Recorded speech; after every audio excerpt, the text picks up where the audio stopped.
Good afternoon and welcome to the second podcast that can be recorded by myself. Joining me on today's episode is Louis. Louis. Thank you very much and welcome to my podcast. Thank you for joining me. How are we feeling today? I'm feeling great today. I'm feeling sick. I will try and get through this as soon as possible so, you can go and recover with a nice... I can go spend my last moments at home, Yeah, Yes, and maybe you can have a nice warm cup of tea or something and relax. It does sound nice. It does sound nice. So, obviously, you have moved to this country. I have. About, what? 10, 11 months ago? 11 months, yeah. 11 months ago. You grew up in South Africa, right? I did, yeah. You did, a very exotic country.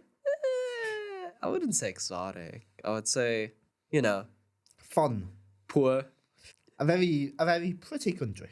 We'll say that. It's a pretty country. It's a pretty country which I have visited once, and that's all I shall say on it before, because this is not a political podcast, it's a media podcast. Of course, yes. Because one of the first things I want to talk about is, what did you watch? Was there a lot of American stuff, or was it, what do you have? Well, obviously, and not to get political now, but I'd say South African shows, because of the lower budget, they were just lesser in quality, but they really still had a lot of heart of the South African culture.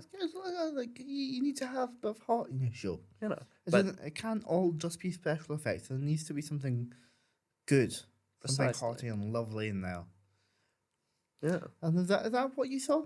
You were a kid, you watched that? Well, it was a combination of that, and then I got bored. And then my father, who is Scottish, he showed me a bunch of, greater world television, like The Simpsons, The Simpsons is amazing. Simpsons is amazing. And it's now on, what, season 30? Like, over something. It's been on there for, like... No, it's above 50 at this point. Is it seasons? Yeah. Above 50? I thought it was just 30. Absolutely, no. Right. Oh, I thought it was way... Oh, no, it's okay, more than 50. That's a lot. It has to be. Editorial note. Louis is an idiot. There were not 50 seasons of The Simpsons. There were currently 35, with season 1 starting in 1990. But, to be fair, there are 4 seasons before that. They were part of a different show, and the producer of that show wanted to have a small little animated section.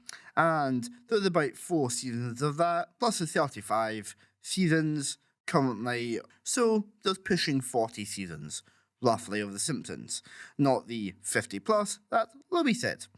And we will cut back to the rest of the podcast here. I don't know. It's been on air for ages. Absolutely ages. Good show. It is a good show. It is. Obviously, between, let's say, British shows for kids and British shows for in South Africa, obviously, said the quality is much better outside of South Africa.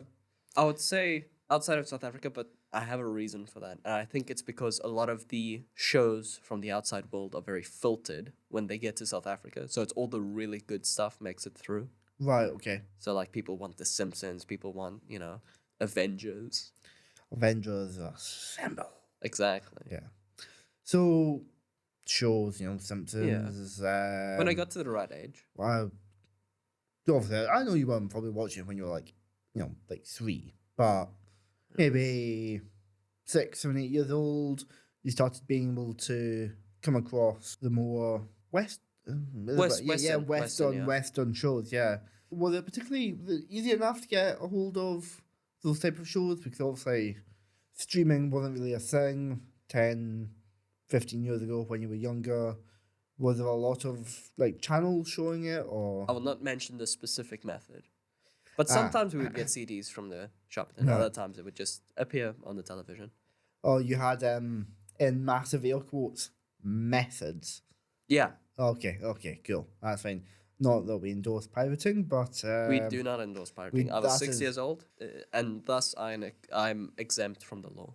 Yep. That's just how it works. Yeah, fair enough. Pirating is wrong and you shouldn't do it. You wouldn't pirate a car. Do you ever see that ad? I have seen that. You would never pirate a CD. Yeah. Why would you pirate? You wouldn't pirate a car, would you? Yeah. Or you wouldn't download a car. Yeah. I love that. No, that's shit out of me as a kid. I know, same. Like, Have you ever seen the ad before or after that where it's like a house in the dark and then like it's like a house or it's an ad for security and it's like there's sirens going on but you can just see the dark house and it slowly pans? I can't say I have. What shows, looking back, were you particularly fond of? What did you like? What was like a comfort show for you as a kid? Even now, as an adult, what would you go back like? You know what? I really want to go and watch this. I know it's a really stupid show, but you know what? I like it. It's simple. It's nice.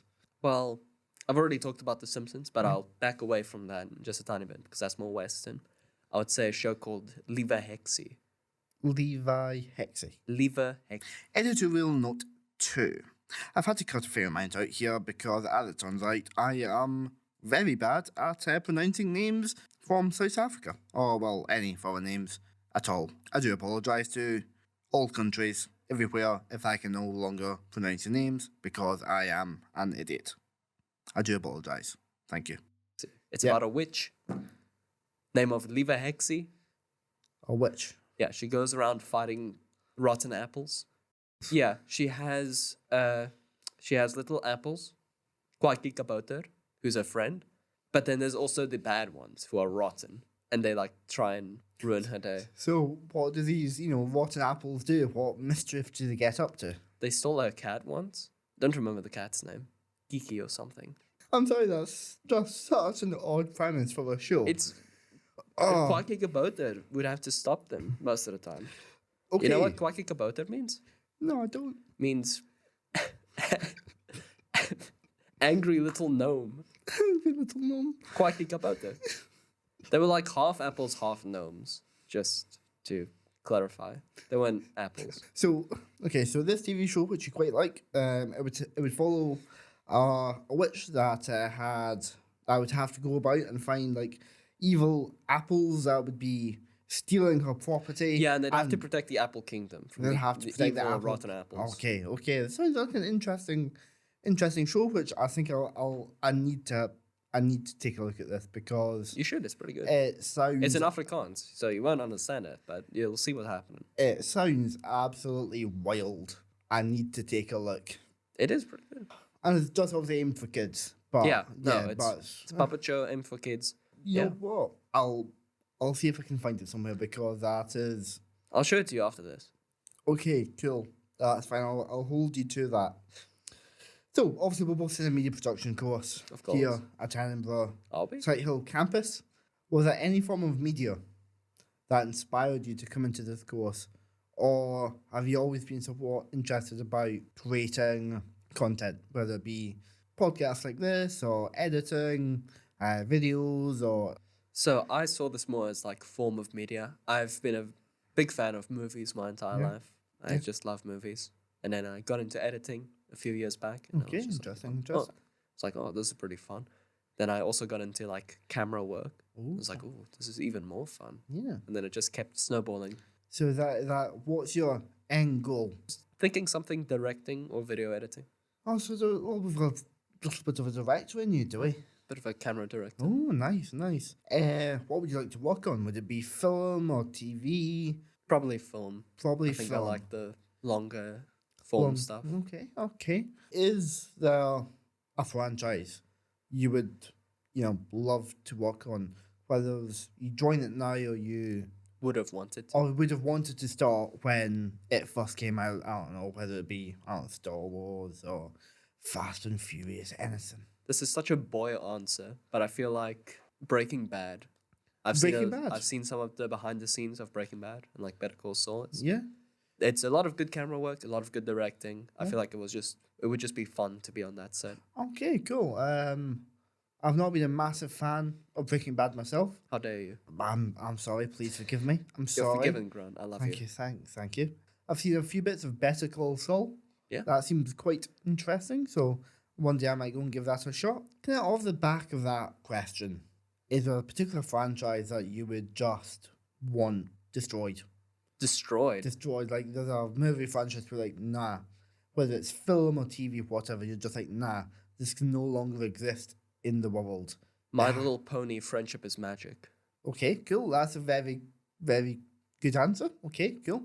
That movie. Games. Do they? Yes. Well, the little plastic cloth. They thingies. absolutely have games, yeah. Wait, okay. How can they make a movie out of My Little Pony? There's like, I don't know, an evil pony, and then they have to defeat it, and then they're like, oh, friendship is magic, and they blast him away into space or something. My next question, which I was going to go and ask, movie theaters. You're a big fan? Do you prefer to watch at home? I see the vanity in going to a theater. No, I do see the vanity. I'll just Okay. leave it there. Yeah. It's a good experience okay. all around, unless there's people screaming or people stealing your seat, Yeah. which there usually isn't. Has there ever been a time you were in a cinema that you thought this movie is god awful? It is. I can't stay here. I have to leave. I remember seeing Life of Pi as a child and then getting scared at the tiger and running out. Does that count? Yeah, no, if I think a movie's gonna be bad, I just don't go. Yeah, fair point. But like sometimes you're let down. I don't know if you've ever heard of it. There's a book, the Goldfinch. Yeah, You've heard of it? I think I have, yes. Cool. So a few years ago, they made a movie of it. Obviously, I'd never read the book. I thought I was listening, like, you know what?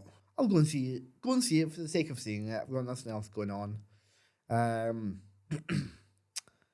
was the only person in the screening. Oh, Only person. Now, bear in mind, it wasn't like a Tuesday at 11 a.m. It was like a Thursday evening at like 7, 8 o'clock. So like a reasonable time to go to the cinema. No one else. Just me watching this, I'm sorry, appalling movie. It's just nothing happens based on an maybe okay book. There was at one point, one of the guys that works at the cinema came in, looked around, obviously like, is anyone even here? And just saw me. Just locked eyes for a moment. the Goldfinch fan, Yeah, just yeah. sitting there, just Yeah. enamored by the screen. And bear in mind that this was at the Omni Centre, so it's got really, really big screens. Just for context, I'm a Ocean Terminal boy, so No. I am. I haven't been to the Omni Theatre. Disappointing. But to be fair, some of the ones at the Omni Centre, Ocean Terminal aren't too bad, to be fair. They're pretty good. They are actually, yeah. But obviously, like, I haven't been to the ones at Ocean Terminal in a while, but I know they have quite big screens. So imagine quite big ones. It's just me. Just one. Just for one person. Just me. I felt really self-conscious. When the guy came in and just looked at me, I was like, oh, should I just leave? I was like, I've paid for it. You being alone in a theater just reminded me of a story of a movie that was so bad. I didn't walk out of the cinema. I took a girl on a date to go see Pixels, starring Adam Sandler. Oh yeah, no, yeah, I know it, yeah. Yeah? Yeah. Yeah. It's not the best movie, is it? Yeah, not the best date movie either, where, So I'm guessing, this woman never talked to you again? No, I didn't think so. Nah. It's odd. How'd you know? Well, you took it to see Pixels, mate. Don't know how to tell you this, but it sounds like a good movie. It's a pretty good movie. Last one was Adam Sandler. Who's Adam Sandler's fat mate that's in all of his movies? I don't remember, but he's the guy who smashes Kirby in that movie. But he's the president in that movie, yeah? Oh, the president. No. Okay, yeah, no, I know who you're talking about. I was talking about the other guy who, fell in love with the pixel. Am I thinking about the same movie? Let's not get into Pixels now. Okay, look, we're getting distracted. We need to move back. I'm ready. I'm ready. Okay. Are you ready? I'm ready. Right, okay. Oh, final question for you. Are there any cliches or tropes in movies which you particularly don't like? Ooh, this is a tough question and not the question I was expecting. I would say a cliche that I am not too fond of is, and it ties back to a previous answer that you may not like, but it's the power of friendship. I dislike when friendship trumps all. Right, okay, I mean, to be fair, it says friendships are broken, love is lost, sometimes it's not recouped. What I'm not particularly fond of is you better come and take a look at this cliche. That's a pretty bad one. It's as well. literally, or I'm getting wound up about this Of because course. I saw this clip the other day. It's where someone writes down a number on a bit of on a bit of paper, like say, we're willing to give you this much money. Write it on a bit of paper, slide it across the table. The person picks up like, no, scribbles it out, writes down a new number, slides it back over, and just like, all that builds no suspense, and it's just annoying. What And it's just there to add time. what movie was this? Some rom-com. Follow-up question for Yes, you. you do. And it's a bit of a turnaround. Ooh. What bad cliche do you love unironically? Because I have an answer. What's your answer? My answer is, he's right behind me, isn't he? That's a pretty good one. I like that one. It's kind of funny. Yeah, depending on how it's done, it can work out quite well. But like Scooby-Doo, you know, I they love Scooby-Doo. golden, like, they did Yeah. it perfectly. So, ladies and gentlemen, thank you very much for joining myself and Louis on this week's podcast of the Untitled podcast. Yeah! Yeah. Hopefully we will be coming to you again sometime in the future. I don't know when or where. Thank you very much, Louis. It has been a pleasure, as always, having you on this podcast. Even been a though this pleasure. is the first time you've been on, hopefully you come on again and we can... I'd love to. Every week from now on. Every week, and we can maybe get someone else on as another guest. No, only me. Only you? Only me, yeah. Only you. Okay, fine. Louis, agreement. You will only ever be on my podcast from here on in. I hope the audience is okay with that. So, final words of goodbye. Farewell. Goodbye. Goodbye. And have a pleasant day. Ta-ta.